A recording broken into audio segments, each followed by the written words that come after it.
Testemunhos para a Igreja, volume 5, capítulo 15, Nossas reuniões campais. Foi-me mostrado que algumas de nossas reuniões campais estão longe de ser o que Deus deseja que sejam. O povo vem despreparado para a unção do Espírito Santo de Deus. Geralmente as irmãs devotam considerável tempo antes da ocasião no preparo de vestidos para o adorno exterior, enquanto esquecem inteiramente o adorno interior, que é de grande valor à vista de Deus. Também é gasto muito tempo em culinária desnecessária, na preparação de ricas tortas e bolos e outros artigos de alimentação que fazem positivo dano aos que deles participam. Preparassem nossas irmãs bom pão e algumas outras espécies de alimentos saudáveis, e tanto elas como sua família estariam melhor preparadas para apreciar as palavras de vida e muito mais susceptíveis à influência do Espírito Santo. Muitas vezes é o estômago sobrecarregado com alimentos que raramente são tão saudáveis e simples como os ingeridos no lar, onde a quantidade de exercício feita é dupla ou tripla.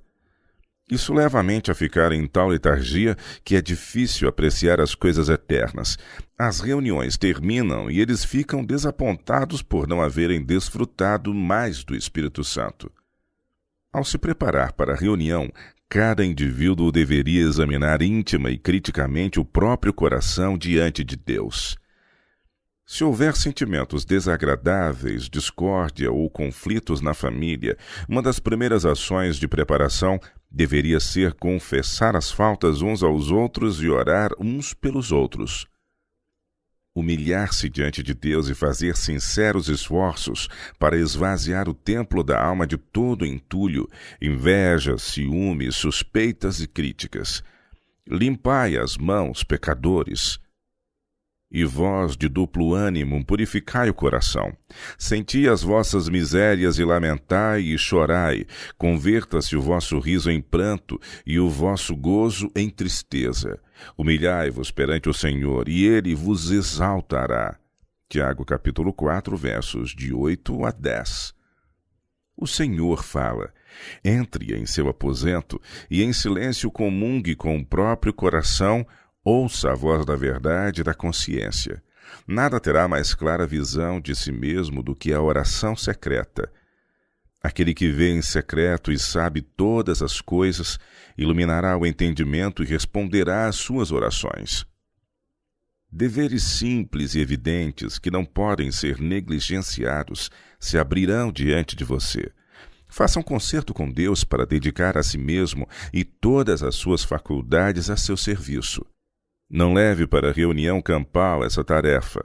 Se ela não for feita em casa, a pessoa sofrerá e outros serão grandemente prejudicados por sua frieza, desinteresse e letargia espiritual. Vi a condição do povo que professa a verdade. As palavras do profeta Ezequiel são aplicáveis a eles neste tempo. Filho do homem, estes homens levantaram os seus ídolos no seu coração, e o tropeço da sua maldade puseram diante da sua face. Devo eu, de alguma maneira, ser interrogado por eles? Portanto, fala com eles, e dize-lhes, assim diz o Senhor Jeová, qualquer homem da casa de Israel, que levantar os seus ídolos no seu coração, e puser o tropeço da sua maldade diante da sua face, e vier ao profeta, eu, o Senhor, vindo ele, lhe responderei conforme a multidão dos seus ídolos. Ezequiel capítulo 14, versos 13 e 4. Se amamos as coisas do mundo e temos prazer na injustiça, ou no companheirismo com as nocivas obras das trevas, colocamos a pedra de tropeço de nossa iniquidade diante de nós mesmos e estabelecemos ídolos em nosso coração. A menos que, mediante esforços determinados, os coloquemos para fora, nunca seremos reconhecidos como filhos e filhas de Deus. Eis uma obra na qual as famílias se devem empenhar antes de ir às nossas santas convocações. Seja o preparo da comida e do vestuário questão secundária, antes comece já em casa profundo exame de coração. Orem 3 vezes ao dia e, como Jacó, sejam importunos. É em casa o lugar de encontrar a Jesus. Então o levem consigo à reunião. E quão preciosas serão as horas que ali passarem. Mas como poderão esperar sentir a presença de Deus e ver a manifestação de seu poder quando a obra de preparo para essa ocasião é negligenciada? Por amor à sua salvação, por amor a Cristo e por amor aos outros, trabalhem em casa. Orem como não estão acostumados a orar. Quebrante-se o coração diante de Deus. Ponham sua casa em ordem. Preparem seus filhos para essa ocasião. Ensinem a eles que não é de tanta importância que apareçam com finas vestes, como que se apresentem diante de Deus com mãos limpas e coração puro.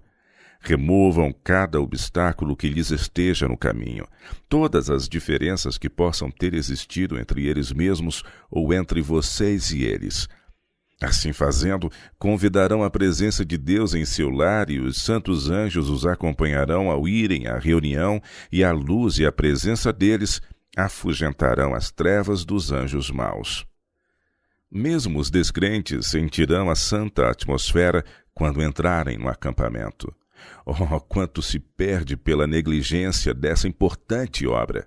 Vocês poderão apreciar a pregação e ficar animados e reavivados, mas o poder convertedor e reformador de Deus não será sentido no coração e a obra não será tão profunda, completa e duradoura como deveria. Que o orgulho seja crucificado e a pessoa vestida com o precioso manto da justiça de Cristo e que a reunião lhe proporcione alegria. Ela será para o seu espírito como que a porta do céu.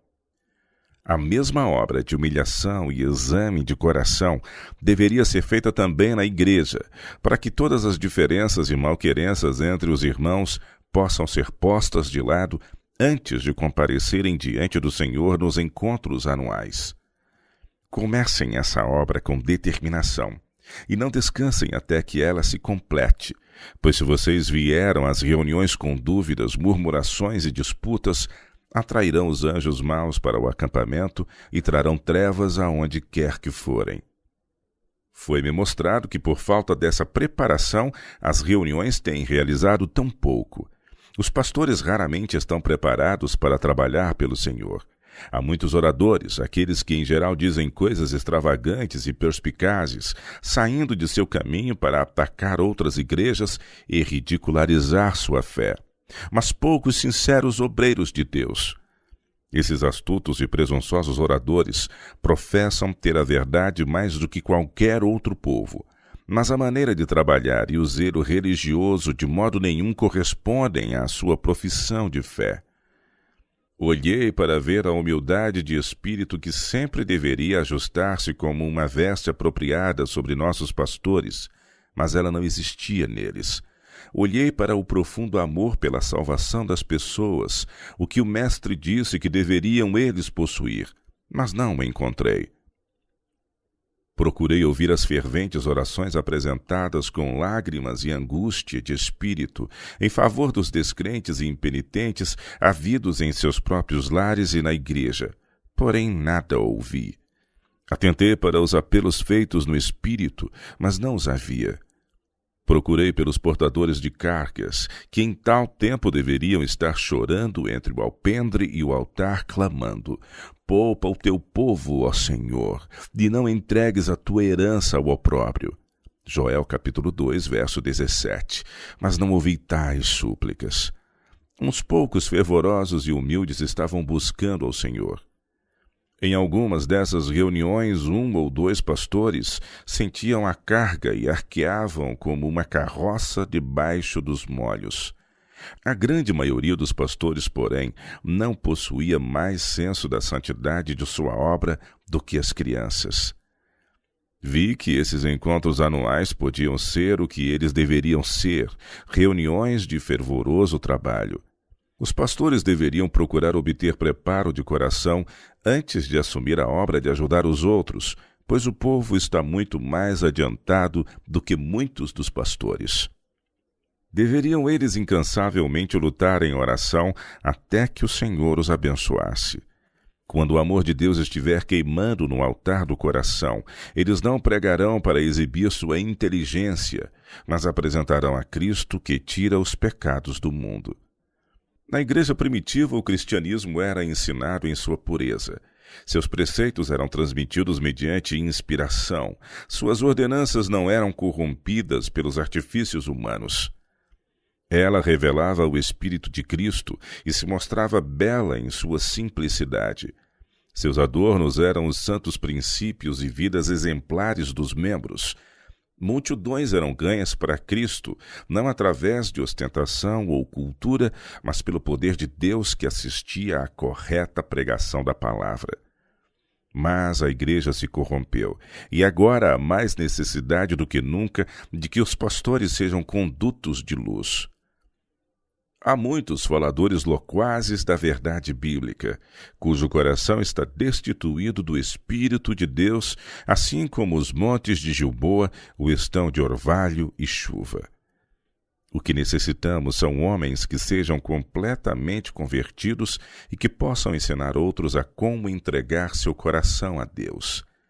O poder da piedade quase que cessou em nossas igrejas. E por que isso? O Senhor ainda aguarda para ser gracioso. Ele não fechou as janelas do céu, nós é que nos separamos dele. Precisamos fixar nossa visão sobre a cruz e crer que Jesus é nossa força e salvação.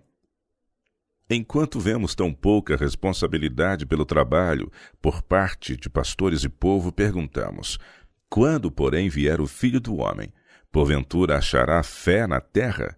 Lucas capítulo 18, verso 8. Está faltando fé. Deus tem abundância de graça e poder aguardando nossa demanda. Mas a razão por que não sentimos nossa grande necessidade é que olhamos para nós mesmos e não para Jesus. Não exaltamos a Jesus nem descansamos inteiramente em seus méritos. Como eu gostaria de poder impressionar pastores e povo com a necessidade de uma profunda obra de graça no coração e mais integral preparo para participar das reuniões campais, a fim de que possam receber o maior benefício possível desses encontros. O que eles serão para você, caro leitor? Cada um deve decidir por si mesmo.